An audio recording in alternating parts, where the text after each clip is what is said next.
Alright, I'm back doing Bleach content, everybody. After a little bit of a hiatus, I thought, why not start off with a really popular question that a lot of people have whenever they start reading Bleach or watching Bleach in preparation for the new anime, and that's going to be Uryu with the Quincy Let's Steal versus Byakuya in the Soul Society arc. The reason a lot of people ask this question is that, Uryu and Ichigo kind of reflect on each other, right? In the Soul Society arc, they kind of have this dynamic going, with them both getting stronger, them both acquiring higher levels of their own forms, and they both just in general perform very well in the Soul Society arc, although Uryu seems to be a little more difficult to track, with the Quincy Let's Steal having some pretty out there statements about it, and Mayuri, at least in this arc, being kind of hard to scale, as he does seem to be more of a intelligent, like scientific ability based fighter, as opposed to someone like Kenpachi, who's just straight up really strong. So for that and just a numerous amount of other factors, people have this question, and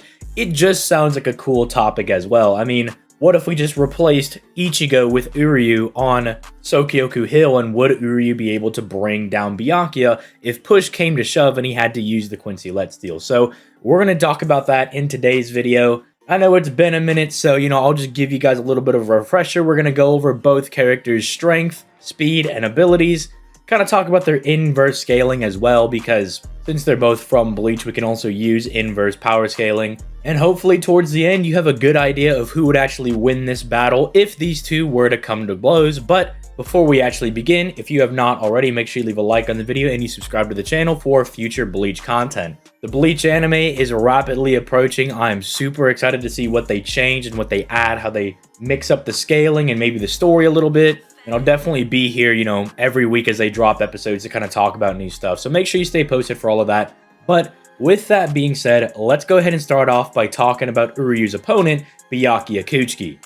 So Byakuya's got a lot going for him when it comes to the strength department. For one, if you want to use him for like cross-verse debates or power scaling him to other versus series, you can easily ascertain that this character is like at bare minimum mountain level or large mountain tier, as he should be stronger than someone like Toshiro, who was able to make this massive ice cloud that was calced at being around said level. The reason he should at least scale to someone like Toshiro is not only is he regarded as being peerless by Renji, and also is the most famous captain in the Gotei 13, but it's also said that he's equal with Zaraki when he was just chilling in his base state. Kenpachi, being one of the strongest captains in the entirety of the Gotei 13, means that more than likely Byakuya should at least be as strong as Toshiro, if not much stronger. Considering that he does actually fight a stronger Ichigo as well than the one that Kenpachi fought, one that upon arriving at Sokyoku Hill was thought to be of captain class by Jushiro, then does some training with Zangetsu on top of that and attains Bankai, and Byakuya still at worst case scenario manages to draw against Ichigo,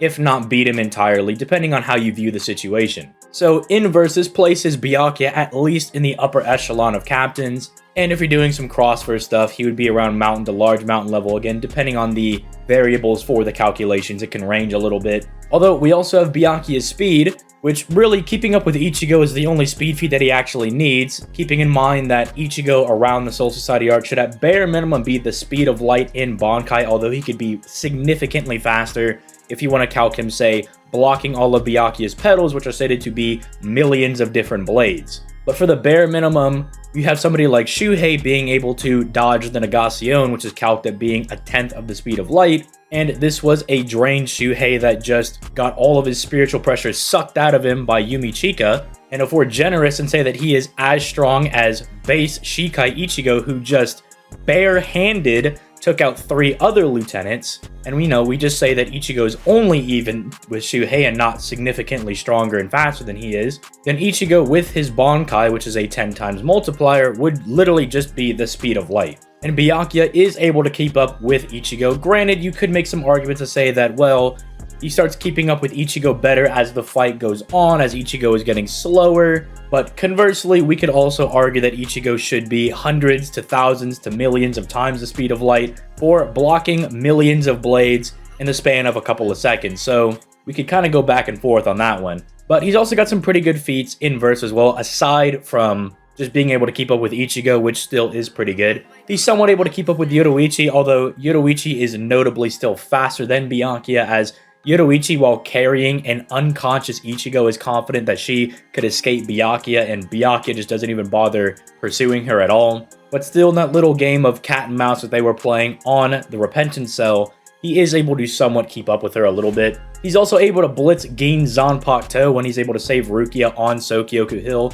He does this after fighting Ichigo when he's like bloodied and broken. Keep in mind, he pretty much got smashed to pieces by Hollow Ichigo, and yet he's still able to blitz Gin Zanpakuto and save Rukia. Also keep in mind that Aizen was holding Rukia at that time as well, so either Aizen just didn't care and didn't want to stop Byakuya, or Byakuya is just that sick nasty with it and that fast that he's able to blitz past Aizen and Gin Zanpakuto in order to save Rukia from being skewered. Unfortunately, when it comes to this arc, that's really all that Byakuya's got going for him. I mean, he has some pretty nice abilities for early Bleach, for say a fight kind of like this. He demonstrates two notable Bakudos, the first being 33, which is literally this big blue laser beam that he could just fire with no incantation. But more importantly is probably going to be Bakudo 61, which is a binding Kido capable of restraining Bankai Renji, who, if you want to be a little generous to Renji, you could say he did push Byakuya to use his Bankai,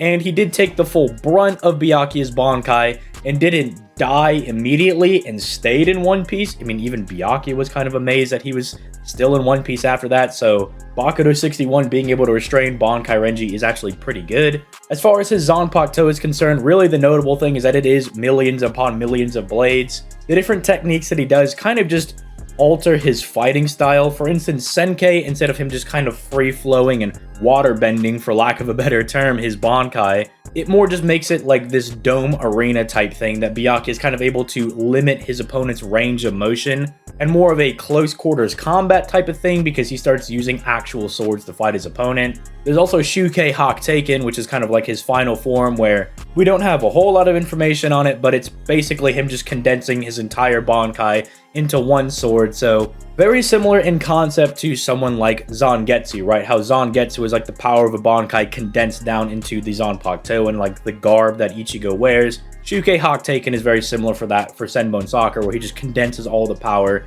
into like one final strike. But yeah, that's pretty much all there is to know about Byakuya. Let's move over to Byakuya's opponent and kind of the main focus of the video, Uryu.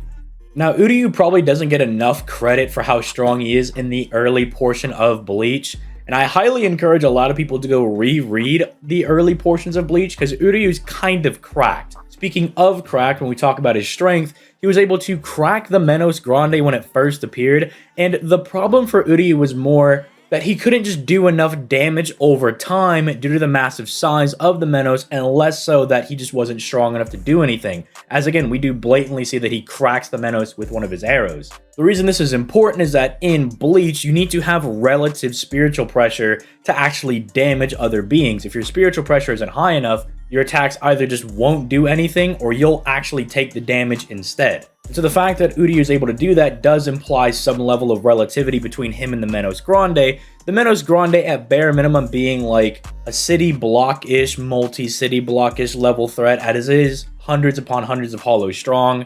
I get it, not as impressive as when we're talking about Byakuya potentially being mountain level or anything, but again, just something notable to mention that Uryu didn't start as a complete bum.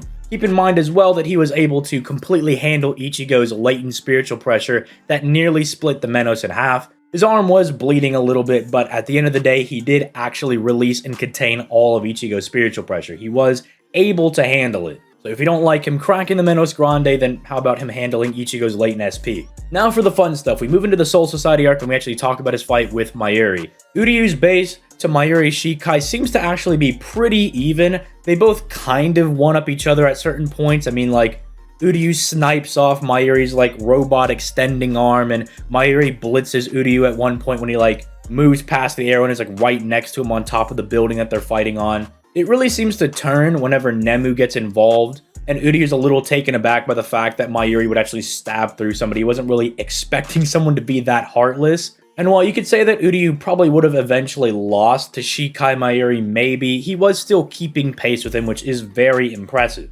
Again, as I kind of talked about towards the beginning of this video, he kind of has some parallels with Ichigo. Ichigo is doing pretty good against someone like, say, Kenpachi in his base, until, well, for Ichigo, he got a little bit too cocky and Kenpachi stabbed him in the chest. For Uryu, his point of messing up was, not assuming that Mayuri was an absolute psychopath and would use his lieutenant just to get a good hit on himself. But now we actually move into the fun stuff, the Quincy Let Steal. Uryu breaks this out after he learns that Mayuri pretty much killed his grandpa, right? The person that taught him everything he knows. Standard .anime JPEG stuff here, You killed my sensei, I'm a little upset at this point. I gotta go all out master just this one time, literally in this case. Notably, he fires an arrow that pretty much one-shots Mayuri, and then he claims that he could fire another that is at least 3 times stronger than the one that he just fired. And we actually know that Uryu is not bluffing because Mayuri then goes into his Bankai, which as we know is a 5 to 10 times amp, and Uryu still one-shots it. And I mean, completely one-shots it. Not only does Mayuri look like he's about to fall apart, his Bankai got shot clean in half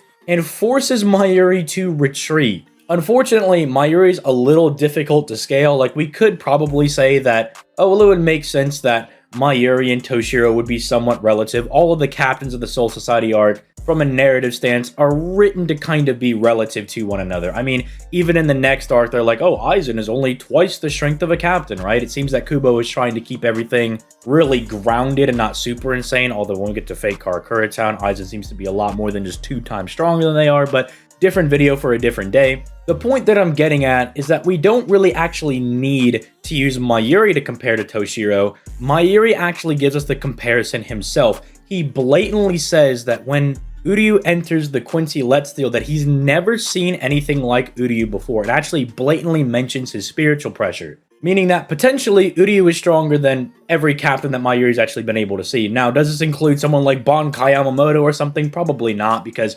Yamamoto hasn't used Bankai in like 1,000 years. So that might be a little bit far-fetched, but other captains that fight a lot, like Kenpachi, maybe Byakuya, Toshiro, who a lot of people forget, the 10th Division is like the expedition force for the Gote 13, meaning he does tend to do a little bit of fighting. People like that, maybe. And it lends a lot of credence to Uryu potentially being as strong, if not stronger than all of the captains there, maybe with the exception of like Yamamoto or something. Because it doesn't seem like Yamamoto actually does a whole lot of fighting. But then again, Mayuri is a scientist, and he does deeply study everybody in the Gote 13. In fact, we know in the 1,000-Year Blood War arc, he actually mentions to Yamamoto that, oh, we're only having this problem because you didn't kill Yuha in the past. So you could also make the argument that, yeah, maybe Let's Do Uryu is just that cracked. In fact, there's even an argument for Uryu with his Quincy Let Steal being a 1,000-Year Blood War tier character. The only qualms that I have with that is that we know that the Sanrei Shuto glove, the thing that Uryu uses to unleash the Quincy Let Steal, unleashes his potential as a Quincy, which I have no problem with that. It's kind of like potential unlocked for Quincy's. You unlock your full power, at least for what you're capable of, at least like that moment, right? The only problem I have is that Uryu gets things in the 1,000-Year Blood War that shouldn't be included in his quote-unquote potential. Things like gaining the antithesis, getting a script from Yuha. That's not like a natural part of his progression, right? That is like an outside source influencing how strong he was going to be. But aside from that, if you want to make the argument that Uryu is like 1,000-Year Blood War tier and that Mayuri doesn't ever seem to train, stuff along those lines, you can do that. In which case, you would just absolutely stomp Byakuya right here and now. But for the fun of it, let's just say he's not as strong as like 1,000-Year Blood War Almighty Jugram, right? When they fought at the very end. Let's just humor the idea that maybe he's not that strong. When we get to speed, there's actually not a whole lot for Uryu that's like super impressive with speed, which was kind of the interesting bit. I mean, he blitzes Jirobo, who seems to be like kind of proud of his speed a little bit. He's like, I'm Jirobo the Wind Scythe, blah, blah, blah, blah. But he's only a 4th seat. And Uryu actually doesn't do a whole lot of other fighting with speedy characters. He fights Mayuri, and it's kind of unclear if Mayuri's just actually really, really fast or just fast compared to Uryu, since we don't really see them fight anybody else, right? There's like not a whole lot of other stuff to compare him to. Meaning this might be a flaw for him in this fight. Maybe speed is the downfall, because there's just not a whole lot to go off of. I know that there's going to be somebody that's going to be like, bro, Uryu blitzed his shadow. And man, if you want to go with that, by all means, pop off. Finally though, the abilities that Uryu has, not a whole lot of them are going to be like super useful in this fight. I mean, a lot of the stuff that he has right now is like, I can shoot arrows. I can absorb the reishi around me, which is good. That's almost like infinite ammo. But what I think is going to be more important for him is going to be something like Ronso Tengai, right? That's going to be something that if he is like hacked to pieces, he can still use his own spiritual pressure to kind of marionette himself, right? He can control himself with like strings of spiritual pressure, make sure that even if like all of his ligaments and things have been like completely fractured, or in the case when he fought Mayuri, completely paralyzed, he can still actually force himself to move. Notably that even if his limbs are paralyzed, his spiritual pressure does still function with Ronso Tengai, which I actually think is really interesting. But with that being said, let's kind of move towards the conclusion of how I think this fight would actually go down.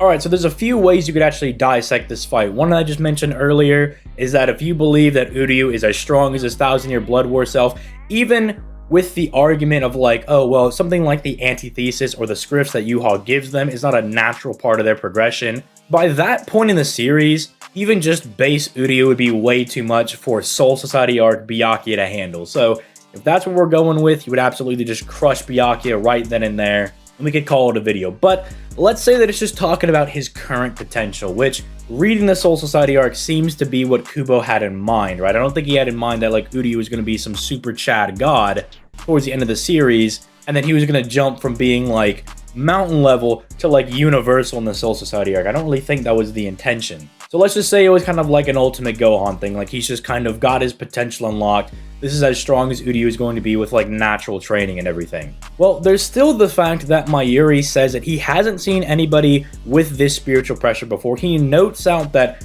Uryu is like the strongest guy he's ever seen. And considering that Mayuri as a captain should be very familiar at the bare minimum with how strong his other peers are, especially given what we know of Mayuri and how he documents pretty much everything on everybody, and how he's even looked into the past of other people, including someone like Yamamoto, it would be safe to say that he has a very good gauge on what the other captains are capable of doing. Meaning, even without the 1,000-year Blood War argument for Uryu, he should still be stronger than Byakuya by some metric. We don't know by how much, but he should have that edge. On the other hand, Byakuya should have somewhat of a speed edge over Uryu, because Uryu just doesn't have as many good speed showings when it comes to the Soul Society arc. It's just an issue of like, we don't really know anything that like Jirobo is capable of, and Mayuri himself doesn't fight anybody else, so we don't really have anything to compare like Mayuri speed versus Byakuya, or we can't compare like,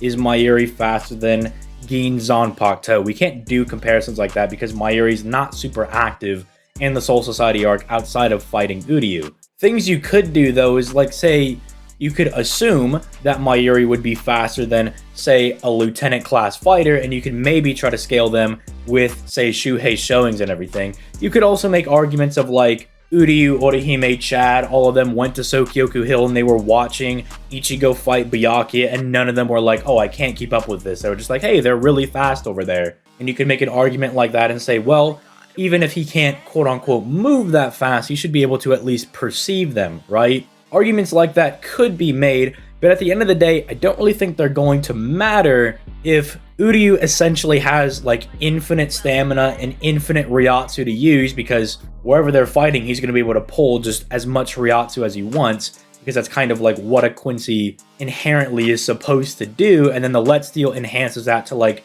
the 10th degree. And if Byakuya is just straight up not able to damage Uryu, or in a worst case, trying to attack Uryu damages him back, in the case of like Ichigo trying to attack Kenpachi when someone was way stronger than he was, it just seems that at the worst case scenario, Uryu could literally just outlast Byakuya until Byakuya gets tired. Which may sound difficult, but given the size and like the massive AoEs that Uryu is able to do, he doesn't even necessarily need to actually hit Byakuya himself. He kind of just nuke the area, which we see is actually really easy for him to do, as he does it twice in the battle against Mayuri. And so worst case, he kind of just tries to outlast Byakuya, fire a couple arrows here and there, nuke the area, and if Byakuya gets hit by one, maybe two of these, he's probably going to die. The guy is pretty durable, but when you have a statement of Mayuri being like, I've never seen anybody strong like this ever before in my entire life, kind of paints the picture that Uryu might be a great deal stronger than Byakuya. And in Bleach, as I mentioned earlier, that relativity is very important, because if the gap is too wide, you just straight up can't actually damage your opponents, or again, you'll just take the damage back yourself, which is, you know, kind of counterintuitive. So in the end, I think Uryu's pretty much got this definitively unlocked. The only thing he might struggle with is going to be speed, but even then you could try to make some arguments, right? You could try to make some things with like Uryu being able to like perceive the fight. You know, Ichigo's friends are all able to like kind of see them fight over there on Sokyoku Hill. You'd maybe try to make an argument that like Uryu should be faster than some lieutenants, so that kind of also puts him in a level of relativity, stuff along those lines. But let me know what you guys think in the comments down below. I'm going to try to get these Bleach videos up and running every week, although keep in mind there may be other stuff occasionally that's not Bleach. For instance, I have a Jean Alter video cooking up. I got a Senator Armstrong video cooking up right now as well. So you might see those in the next couple of weeks, as doing videos like those give me more time to continue reading through Bleach and kind of thinking about different topics I want to do. But also feel free to leave topics in the comments down below. Although if you're going to leave a topic, if you're going to be like, hey man, could you do, I don't know, Tanjiro versus Ichigo? If I haven't done a Demon Slayer video, I probably haven't watched the series. So just look at the catalog of videos that I have available on the channel, and if you see like, oh, I see like Fate, and I see Anos, and Bleach, and Naruto, and Dragon Ball, like, stick to those series, like, the things that I've actually seen, because if you ask me to do, like, in Tanjiro, we'll use him as an example right here, I'm probably not going to get around to that for quite a while. But regardless, leave those thoughts in the comments down below, video ideas that you want to see, and, you know, sometimes I might actually get around to them. I mean, Yamamoto versus the Shoot Staff will only happen because I saw that in a comment. I was like, you know what, that's a really good idea. I'm going to do that video. But like and subscribe as well to support the channel and to get more Bleach and Versus content. With all that being said, I'm going to go ahead and get out of here. You guys have yourselves a nice day. Peace. Late, guys.